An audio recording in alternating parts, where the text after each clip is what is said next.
So it wouldn't be one of my videos if the topic wasn't late. If you don't know, I have this insane ability to cover stories and game reveals and gaming news a lot later than most people do, and I apologize for that, but I also do not apologize. I just have terrible timing. So a couple of weeks ago, we got the Xbox Games Showcase, which was definitely one of, if not the strongest event that we've gotten so far in the year of 2024, and the final announcement in that showcase was not only a surprise to myself, but it seemed like it was a surprise to the majority of the internet. Most of us don't spend all day on Reddit or Twitter looking for leaks and all of these other different things. So for myself, when Gears of War E-Day appeared on my screen and I saw a young Marcus Phoenix, I actually almost shit myself. Gears of War E-Day is set to represent not only the future of the series, but build on the things that people like myself grew up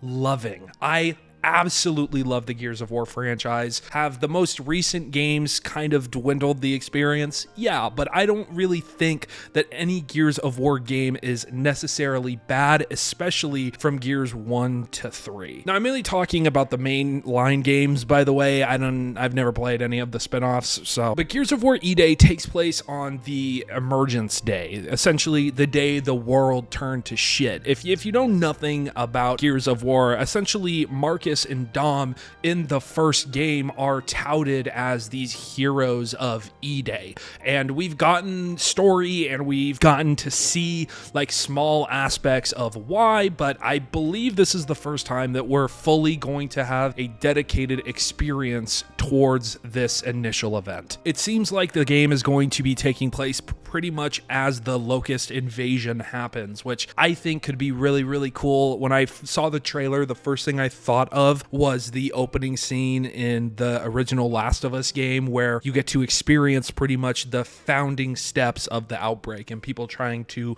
figure out what was going on. I think that this is something that apocalyptic games and franchises really should be doing, and I think that this is a perfect chance for Gears of War to do so. Obviously, Marcus and Dom are in this trailer, which it's kind of a no-brainer because this game takes place before all of the other ones, but I'm really excited to see how they write the characters here, if they're going to go back to the original writing style of the first few games, or if they're going to kind of adapt to the newer style. When I talk about the style of writing, I mean specifically for the characters and the overarching story of the game. This game is pretty much the catalyst for the entire franchise. So there is a lot riding on this game in particular, mostly because it's been a little bit now since we've gotten a new Gears game, and obviously for Gears 4 and 5 they kind of switched to it just being Gears, while this game is going back to the full Gears of War, which I know I am really happy about. But most people who've played all of the games, if you ask them how they feel about 4 and 5, they're gonna feel like me. There just was stuff that it felt like the game just was not as, I want to say impactful. Is impactful even the right word to use? I don't think it is, but Gears 4 and 5, again, I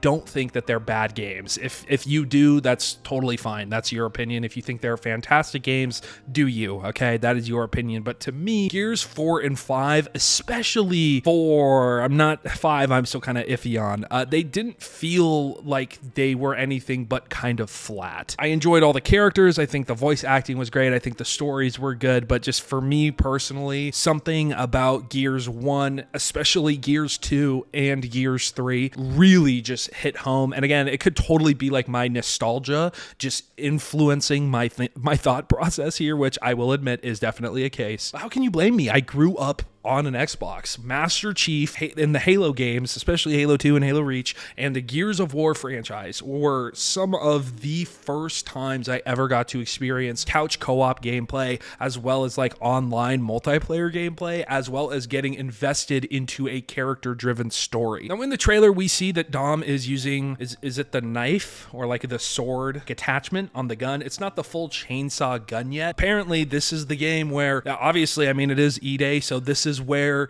the chainsaw gun first appears. So I'm excited to see the type of like prototype that we get for this game. Apparently the studio behind this game is really excited. Apparently the team is just so excited to share E-Day with the rest of us. And as someone who's a long-term fan, again, Gears of War is not like my favorite franchise under the sun. I don't know every single aspect of the story. Like, I haven't played the 3 mainline games in a very long time. I haven't played 4 and 5 pretty much since they initially came out. So there's probably things I'm forgetting here and there with the overall story of the Gears franchise. But for me, Gears of War is like a staple Xbox franchise. And I can't wait, because the fact that the team is really excited to show us what they've done and what they're doing with the E-Day story is something that gives me hope. I guess we'll see if that hope is well placed or not. That's something I'm still on the fence about. This game is being made in Unreal Engine 5. We've seen the capabilities of this thing, and I can't wait. It really feels like this is the franchise that Xbox has been missing for a few generations. Now, obviously, there were Gear games on the Xbox One, okay? That's not what I'm saying. What I'm saying is the overall quality that the original Gears of War franchise games kind of bring to the forefront of most people's minds, whether it's nostalgic based or not is up to debate, but I think that that quality of a franchise is really what Xbox was missing. Gears of War is popular because of its gameplay and because of the style of game that it is, but I'd argue that characters like Marcus and Dom and Cole and all of these kind of OG characters are really the forefront of the franchise. And again, that's not to knock on the more like young blood cast of characters from 4 and 5, because I think most of them are good in their own right and merit, but I think there's just something so unique about how these